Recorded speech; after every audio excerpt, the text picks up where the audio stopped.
que no pueden ser demostradas, que no generan daño, pero tampoco que generan daño, y ante la duda se usan. Y estamos hablando que hay trabajos científicos hechos por, entre otros, el doctor Oliva, un trabajo que fue financiado por el Ministerio de Salud de la Nación, que fue multicéntrico en esta zona, en esta región, el norte de la provincia de Buenos Aires y el sur de la provincia de Santa Fe, que ha demostrado una vinculación entre la exposición a los agrotóxicos y disminuciones de la posibilidad de reproducción de los aplicadores y aquellos que habían estado expuestos directa o indirectamente, incremento de abortos espontáneos e incremento de patología neurológica. Estamos hablando de los estudios del doctor Estremino Oscar, de la Universidad de California de Los Ángeles, en Estados Unidos, sobre poblaciones rurales. Sí, el problema es que como son 11 que tenían otra postura y uno son 165 minutos contra 15, pero no hay problema, pero vamos a poder ir. Pero estamos hablando de un estudio hecho en la Universidad de California de Los Ángeles, por el doctor Estremino y su equipo de colaboradores, que han demostrado la incidencia en el trabajo con trabajadores rurales, en familiares de trabajadores rurales y no los trabajadores rurales, porque por las medidas de precaución que asume el trabajador pero que no asume su familia en el contacto con los agrotóxicos, incidencia en 2 generaciones posteriores del momento de la exposición con alteraciones genéticas a través de la prueba de la cola de cometa, que es una prueba científica que se utiliza para estudiar genes o alteración a nivel genético, con lo cual, prueba científica. Que utilicemos como herramienta de marcación la dosis letal 50 para definir la toxicidad de un producto quiere decir que de todos los que estamos acá, supongamos que somos 100,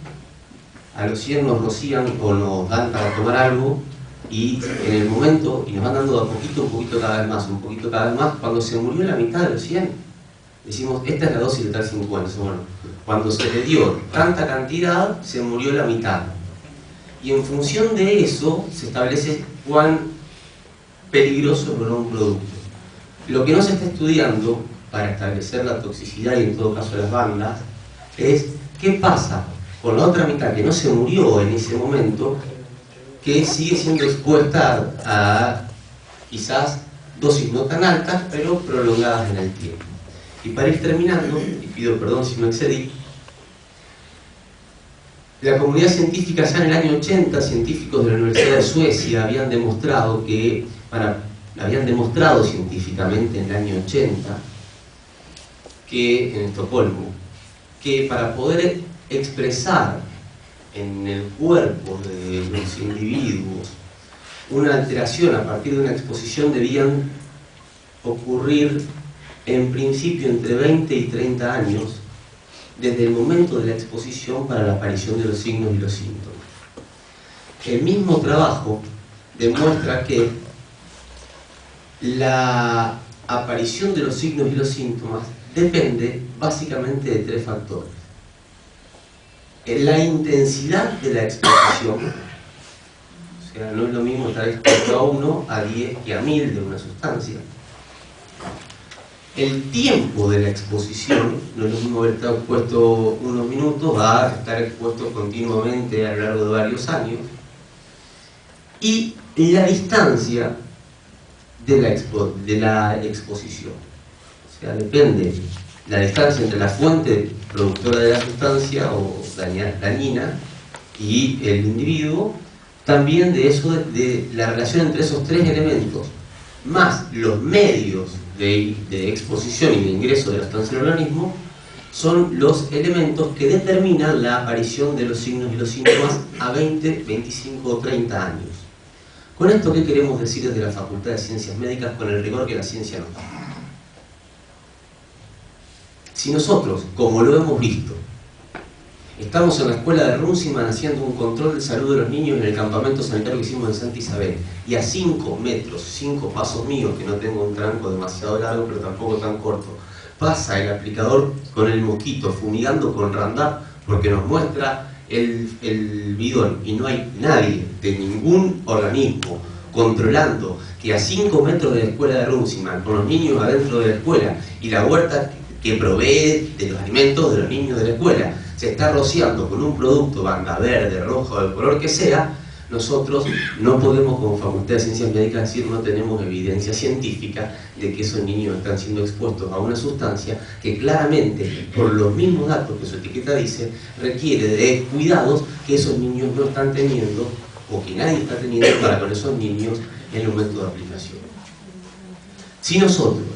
tenemos un estudiante de la facultad que estaba haciendo el trabajo en Murphy, cuando pasó la avioneta fumigando el campo que estaba cruzando la calle donde estaba haciendo el trabajo, y sufre un broncoespasmo por la cual tuvo que ser internada esa noche, y no hubo ningún ingeniero agrónomo, ni técnico, ni controlador oficial que estuviese viendo qué hacía esa avioneta fumigando y con qué estaba fumigando esa avioneta, y tenemos a la estudiante internada por un broncoespasmo, que es uno de los síntomas que pueden aparecer a partir de la exposición a este tipo de sustancias, nosotros no podemos como facultad decir, acá no está ocurriendo nada. Yo quería comentar esta información científica para poner en la mesa algo de ciencia, ya que tanto se había pedido, también ejemplos concretos de situaciones que hemos vivido, que no nos han contado, e invitar a que la discusión no la centremos en una cantidad de metros, sí o no, que debe definirse, porque no es lo mismo 100 metros, 500 metros que 2000 metros,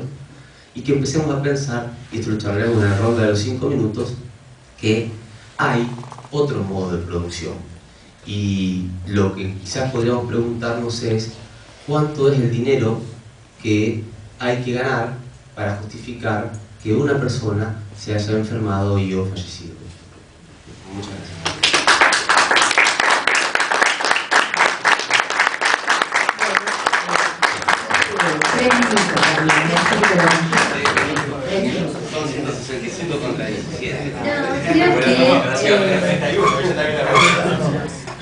Creo que hemos escuchado una primera exposición y me parece que es muy interesante porque ha habido diferentes perspectivas para abordar el tema. Independientemente que a lo mejor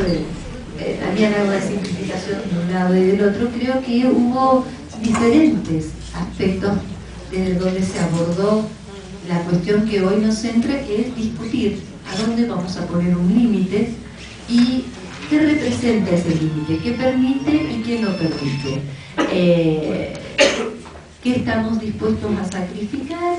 y